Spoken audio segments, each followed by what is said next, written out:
News కు స్వాగతం. ముందుగా హెడ్లైన్స్. ఒడిశాలో తొలిసారి బీజేపీ ప్రభుత్వం రానుంది. మోదీ జోస్యం.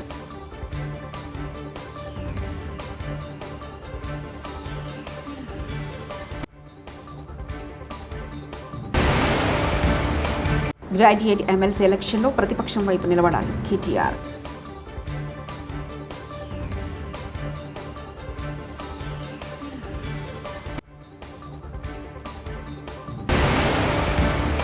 పచ్చని పల్నాడులో అగ్గిరాజేసి సిగ్గు లేకుండా టీడీపీపై అభాండాల లావు శ్రీకృష్ణదేవరాయలు.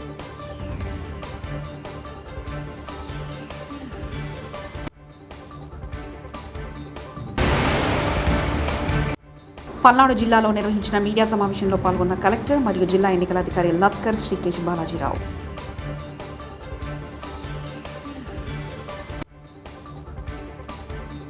అవినీతిపై ఒడిశాలోని బీజూ జనతాదళ్ ప్రభుత్వాన్ని ప్రధానమంత్రి నరేంద్ర మోదీ మరోసారి తప్పుపట్టారు. రాష్ట్రానికి ప్రభుత్వం కేవలం ల్యాండ్ మాఫియా, ఇసుక మాఫియా, బొగ్గు మాఫియా, మైనింగ్ మాఫియాలను ఇచ్చిందన్నారు. రాష్ట్రంలో తొలిసారి బీజేపీ ముఖ్యమంత్రిని ఎన్నుకొనడం ద్వారా ప్రజలు కొత్త చరిత్ర సృష్టించబోతున్నారని ఆయన జోస్యం చెప్పారు. కట్లో సోమవారం నాడు జరిగిన ఎన్నికల ర్యాలీలో ప్రధాని మాట్లాడుతూ రాష్ట్రంలో హంగ్ అసెంబ్లీ వస్తుందని మీడియా చెప్తుందని, కానీ అది నిజం కాదని అన్నారు. ఒడిశాలో ప్రభుత్వాన్ని బీజేపీ ఏర్పాటు చేస్తుందన్నారు. బీజేడీ రాష్ట్రానికి ఏదైనా ఇచ్చి ఉంటే అది భూమాఫియా, ఇసుక, బొగ్గు, మైనింగ్ మాఫియా మాత్రమే అన్నారు. उड़ीसा को क्या दिया?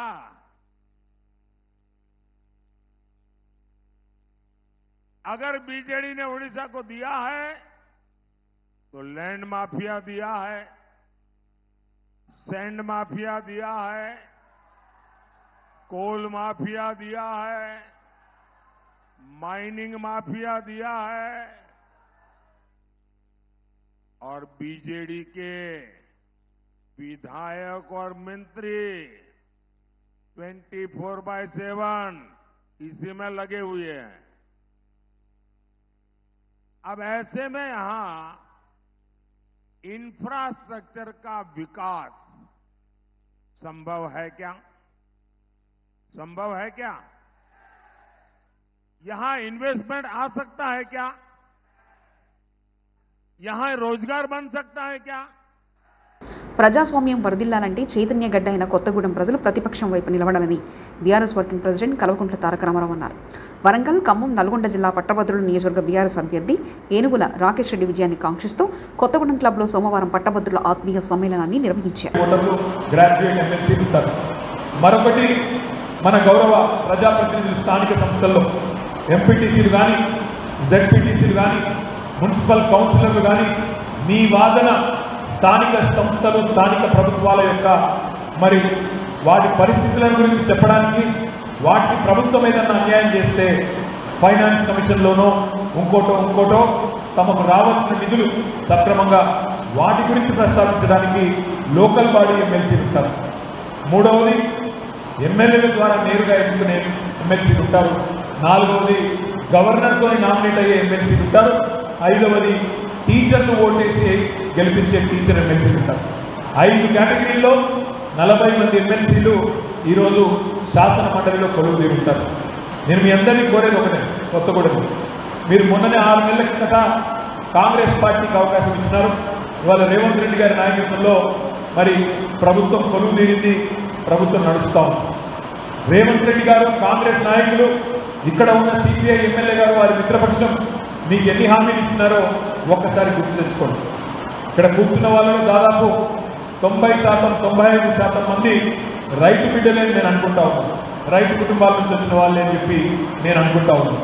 మీరు దయచేసి ఒక్క నిమిషం రైతులకు ఈ ప్రభుత్వం ఎన్ని హామీలు ఇచ్చింది, ఎన్ని అమలు చేసింది, ఏ దిశగా ఈ ప్రభుత్వం నడుస్తున్నది ఒక్కసారి గుర్తు తెచ్చుకోండి, ఒక్కసారి ఆలోచించండి. రేవంత్ రెడ్డి గారు స్వయంగా చెప్పినారు, కేసీఆర్ గారు ₹1,00,000 రుణమాఫీ చేసినారు, ఆ రుణమాఫీ చేసిన ఓట్లన్నీ నాకే వస్తాయనుకుంటున్నాడు. నేను విజ్ఞప్తి చేస్తున్నా రైతు సోదరులారా, మీరందరూ వెంటనే బ్యాంకుకు కొండి. కేసీఆర్ గారి ద్వారా ₹1,00,000 రుణమాఫీ జరిగిన వాళ్ళు కూడా బ్యాంకుకు కొండి, తాజాగా కొత్తగా మరొక ₹2,00,000 రుణం తెచ్చుకోండి. నేను వస్తున్నా డిసెంబర్ 9 నాడు మొదటి సంతకం పెడతా, రుణమాఫీ చేస్తా, మీరు వెంబడే ఉండి రుణం తెచ్చుకోండి, నేను ఎంబడే రాగానే సంతకం పెడతాను అనే మాట డిసెంబర్ 9 నాడే 2 లక్షల రుణమాఫీ చేస్తానని చెప్పిన మాట గుర్తుపెట్టుకోండి అని చెప్పి గుర్తు తెచ్చుకోండి అని చెప్పి నేను విజ్ఞప్తి చేస్తాను. దుమ్మెత్తుకు వచ్చినారు.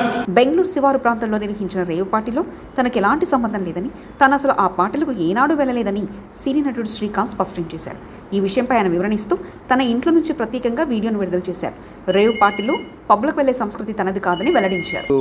రావడం జరిగింది. నేను కూడా వీడియో క్లిప్ చూశాను. మన మీడియా మిత్రులు చాలామంది నన్ను అడిగి క్లారిఫై చేసుకున్నారు. వాళ్ళ దాంట్లో రాలేదు నాకు తెలిసి. చాలా అట్లా శ్రీకాంత్ ఇలా బెంగళూరులో రేవ్ పార్టీకి వెళ్ళాడు, హేమ వెళ్ళింది, ఈ టైప్లో ఏవో వచ్చినాయి. లేదా నాకు నవ్వు వచ్చింది. ఇంట్లో వాళ్ళందరూ నవ్వుకున్నాం. ఇదేంటిది, మొన్న ఏమో విడాకులు ఇచ్చి పిచ్చేశారు నా భార్యతో, ఈరోజు ఏమో రేవ్ పార్టీలకి వెళ్ళాడు అని వచ్చేసినాయి. కానీ ఒకటి వాళ్ళు కొంచెం తొందరపడ్డంలో ఇది లేదనిపించింది. ఎందుకంటే వాడెవడో అతను ఎవరో కానీ కొంచెం నాలాగా ఉన్నాడు. వాడు కొంచెం ఇలా కప్పుకొని, అది గెడ్డం ఉంది, బట్ ఇప్పుడు గెడ్డం నాకు లేదు అని, బట్ గెడ్డంతో నేను షాక్ అయ్యాను. ఇదేంటిది నాలాగా ఉన్నాడు ఏంటి అని నేనే షాక్ అయ్యాను. సో దయచేసి ఎవరు నమ్మొద్దు. ఎందుకంటే రేవ్ పార్టీలకి వెళ్ళే కల్చర్ నాది కాదు, పబ్ కల్చర్ మనిషిని కాదు నేను. ఒక్కోసారి బర్త్డే పార్టీలకి వెళ్తాము, ఒకవేళ తెలియకుండా ఏదైనా వెళ్ళినా ఒక హాఫ్ అన్ అవర్ నుండి వచ్చేస్తాను తప్పితే అటువంటి ఏమీ లేదు. రేవ్ పార్టీ ఎలా ఉంటుందో కూడా నాకు తెలియదు. సో దయచేసి ఎవ్వరూ ఈ విషయాన్ని నమ్మొద్దు. హ్యాపీగా నేను హైదరాబాద్లో ఉన్నాను, మా ఇంట్లోనే. ఇప్పుడు మా ఇంట్లో నుంచే నేను ఇది చేస్తున్నాను. సో దయచేసి మీడియా మిత్రులందరికీ కూడా నేను చెప్పేది ఏంటంటే, ఏ విషయం కరెక్ట్గా తెలుసుకోకుండా మీరు కూడా థంబ్నైల్స్ పెట్టేసేసి నా బొమ్మ వేసేసి రేవ్ పార్టీలో పట్టుబడ్డ శ్రీకాంత్ ఈ టైప్లో వేస్తున్నారు. కాబట్టి దయచేసి ఎవరు నమ్మొద్దు. అది అతను అలాగా ఉన్నాడు అనే ఒక విషయంలో మీరు పొరపాటు పడి ఉంటారని నేను అనుకుంటున్నాను. దయచేసి అది నేను కాదు. Thank you. ఇటువంటి అన్నీ కూడా నిజంగా కొంతమంది వాళ్ళందరికీ నిజంగా థ్యాంక్స్ చెప్పుకుంటున్నాను నేను.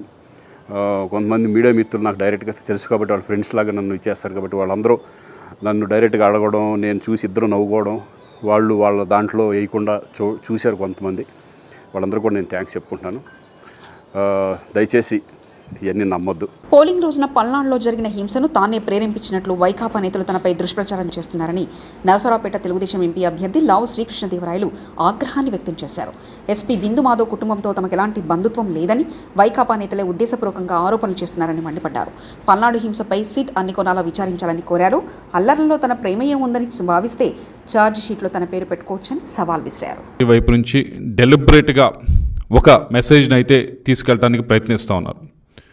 దాంట్లో మొదటిది ఏదైతే ఈ పల్నాడులో జరిగిన గొడవలకి కారణం ఇదేదో ఒకసారి కాదు, దాదాపు 4-5 సార్లు ఇది సాక్షి మీడియా పేపర్లో వేయటం జరిగింది. చాలామంది ఎమ్మెల్యేలు దీని గురించి మాట్లాడటం కూడా జరిగింది. దాంట్లో మొట్టమొదటిది ఎక్కువగా మాట్లాడుతూ ఉంది ఏమిటంటే, దీని గురించి కూడా విచారణ చేయాలని సిట్ వారిని కోరుతా ఉన్నాం. మొట్టమొదటి మాట్లాడుతూ ఉంది ఏంటంటే, నాకు అక్కడున్న ఎస్పీ గారు ఎలక్షన్ సమయంలో బిందు మాధవ్ గారు ఎవరైతే ఉన్నారో వారికి వారి ఫ్యామిలీతో మాకు ఏదో పరిచయం ఉన్నట్లు, మేమేదో చాలా దగ్గర స్నేహితులు అన్నట్లు, వారి భార్య మా భార్య ఏదో దగ్గర స్నేహితులు అన్నట్లు, ఏదో దీన్ని డెలిబరేట్గా ఈ మెసేజ్ని ఒకసారి కాదు దాదాపు 4-5 రోజులుగా దీన్ని పంపిస్తూ ఉన్నారు. ప్రతి చోట కూడా ఇది పబ్లిష్ చేస్తూ ఉన్నారు. దీన్ని సిట్ వారిని కోరుతా ఉన్నాం, మా వైపు నుంచి క్షుణ్ణంగా పరిశీలించండి. మా కాల్ డేటా తీసి పరిశీలించండి. వాళ్ళ కాల్ డేటా మరి అధికారి కాబట్టి అది మీ చేతిలో ఉంటుంది. మా వైపు నుంచి మా కాల్ డేటా, మా చుట్టుపక్కల ఉన్న వారి కాల్ డేటా ఏదైతే ఉందో వాటిని తప్పకుండా తీసి పరిశీలించాలని చెప్పి కోరుతా ఉన్నాం. ఏదైతే ఎస్పీ బిందు మాధవ్ గారి ఫ్యామిలీ పైన ఏ విధంగా ఏదో నిరాధారమైన ఆరోపణలు చేస్తూ ఉన్నారో, ఏదో మాకు వారికి సంబంధం ఉందని, ఇది పూర్తి అవాస్తవం. వారి ఫ్యామిలీ మా ఫ్యామిలీ ఎప్పుడు కూడా కలిసింది లేదు, మాట్లాడింది లేదు, ఎప్పుడు కూడా ఫోన్లో కూడా మాట్లాడింది లేదు. అసలు ఆ మనిషి అనే వారి ఫ్యామిలీ వైపు నుంచి పరిచయం ఉంది కూడా లేదు. అటువంటిది ఆధారం ఏమి లేకుండా ఈ విధమైన ఆరోపణలు చేస్తూ దీన్ని జనంలోకి తీసుకువెళ్ళడానికి ప్రయత్నించడం అనేది చాలా బాధాకరమైన విషయం. దయచేసి కొద్దో గొప్ప ఏమన్నా నిజంగా ఉంటే మాట్లాడితే కరెక్టే, కానీ ఏమీ లేకుండా ఇలా మాట్లాడటం అనేది, మాట్లాడిన దాన్ని సాక్షి పేపరు, సాక్షి టీవీ ఛానళ్ళు విపరీతంగా పబ్లిష్ చేయటం అనేది ఇది తప్పు. దీని గురించి దయచేసి సిట్ వారిని కోరుతా ఉన్నా. నేను మామూలుగా అయితే ఏదో దీని గురించి తప్పించుకొని చేయొచ్చు, అలా కాకుండా నేనే సిట్ వారిని లెటర్ రాస్తా ఉన్నా. అయ్యా, మా ఫ్యామిలీ వైపు నుంచి కానీ వాళ్ళ ఫ్యామిలీ వైపు నుంచి కానీ ఏమైనా పరిచయం ఉంటే దయచేసి ఇప్పుడు కాదు, ఈ నెల రోజుల నుంచి కాదు, గడిచిన 4-5 సంవత్సరాల నుంచి ఏమైనా పరిచయం. నేడు 5వ దశలో 8 రాష్ట్రాల్లో 49 స్థానాలకు పోలింగ్ జరుగుతుంది. కాగా ఒడిశా రాష్ట్రంలోని బలంగీర్ లోక్సభ నియోజకవర్గ పరిధిలో ఫట్నాగ్లోని పోలింగ్ బూత్లో 1 అడుగు 6 అంగుళాల పొడవున్న పొట్టి మహిళ 47 ఏళ్ల వినితా సేత్న తన ఓటు హక్కును వినియోగించుకున్నారు. ఓటు వేసిన తర్వాత తన సిరావేలును చూపించింది. ఇందుకు సంబంధించిన వీడియో సోషల్ మీడియాలో ట్రెండ్ అవుతుంది. ముంబైలో ప్రముఖ బాలీవుడ్ హీరోయిన్స్ హేమమాలిని, ఈషా డియాల్ తమ ఓటు హక్కు వినియోగించుకున్నారు. ఓటు వేసిన తర్వాత నటి ఈషా డియాల్ మాట్లాడుతూ, ప్రజలు బయటకు వచ్చి ఓటు వేయాలని నేను విజ్ఞప్తి చేస్తున్నాను. అది మన హక్కు. ప్రతి ఓటు లెక్కించబడుతుంది. ప్రధాని మోదీ దేశం కోసం చాలా పనులు చేస్తున్నారు. అంతర్జాతీయ స్థాయిలో కూడా మన దేశాన్ని ముందుకు తీసుకెళ్తున్నారని అన్నారు. तो ये आप पर है, एक एक वोट मायने रखता है और आपका हक है, तो जरूर आज का दिन निकल के आके वोट कीजिए. వరల్డ్ పారా అథ్లెటిక్స్ ఛాంపియన్షిప్స్ 2024లో భారత మహిళా athlete Deepthi Jeevanji gold medal సాధించారు. 20 ఏళ్ల దీప్తి మహిళల T20 400 మీటర్స్ ఈవెంట్ను 59.07 సెకండ్లలో పూర్తి చేశారు. గత ఏడాది ఫారెస్ట్లో జరిగిన ఛాంపియన్షిప్లో అమెరికాకు చెందిన బ్రెన్నా క్లార్క్ నెలకొల్పిన 55.12 సెకండ్ల ప్రపంచ రికార్డును దీప్తి బద్దలు కొట్టారు. ఫారిస్ 2024 పారా ఒలింపిక్స్ కూడా దీప్తి క్వాలిఫై అయ్యారు. బెంగళూరులో రేవుపాటిపై పోలీసుల దాడి, పార్టీకి హాజరైన తెలుగు నటీమణులు, బడాబాబులు. బెంగళూరు ఒక ఫామ్ హౌస్లో బర్త్డే వేడుకల పేరుతో హైదరాబాద్ వాసి రేవుపాటి నిర్వహించారు. సమాచారం అందుకున్న పోలీసులు ఆ రేవుపాటిపై దాడి చేసి కొందరిని అదుపులో తీసుకున్నారు. దీనికి తెలుగు నటీమణులు, బడాబాబులు కూడా హాజరయ్యారు. పార్టీలో పలు మత్తు పదార్థాలు స్వాధీనం చేసుకున్నట్లు సమాచారం.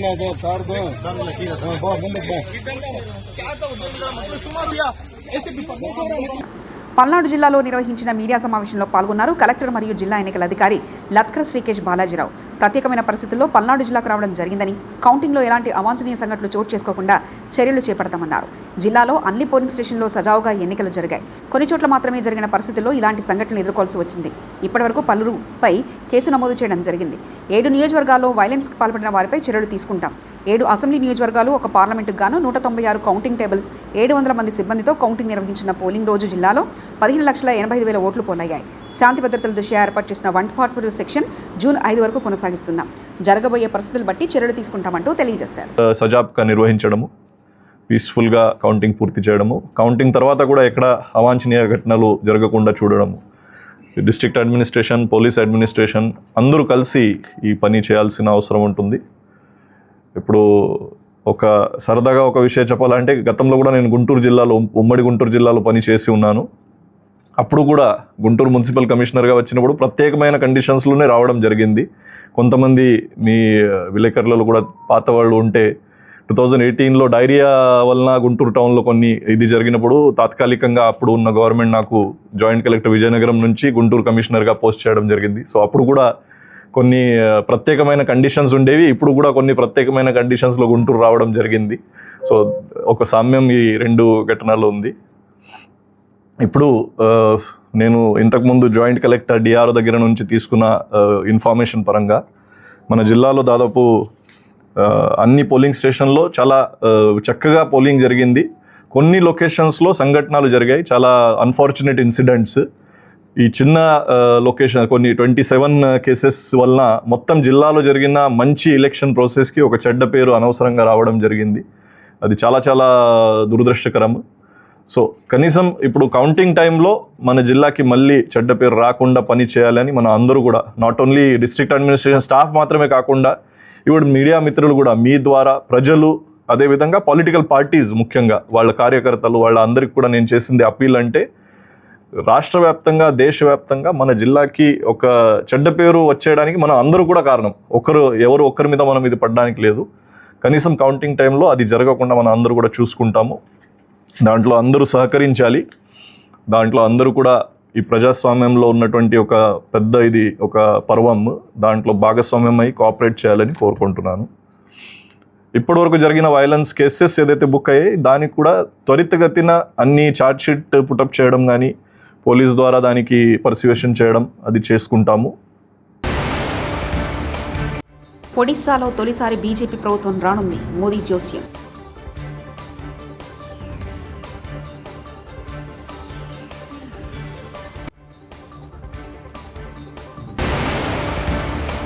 గ్రాడ్యుయేట్ ఎమ్మెల్సీ ఎలక్షన్లో ప్రతిపక్షం వైపు నిలబడాలి కేటీఆర్.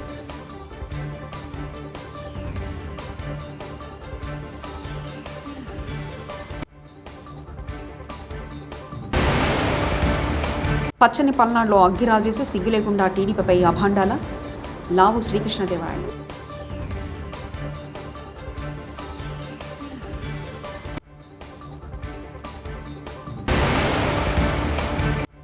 పల్నాడు జిల్లాలో నిర్వహించిన మీడియా సమావేశంలో పాల్గొన్న కలెక్టర్ మరియు జిల్లా ఎన్నికల అధికారి లత్కర్ శ్రీకేశ్ బాలాజీరావు.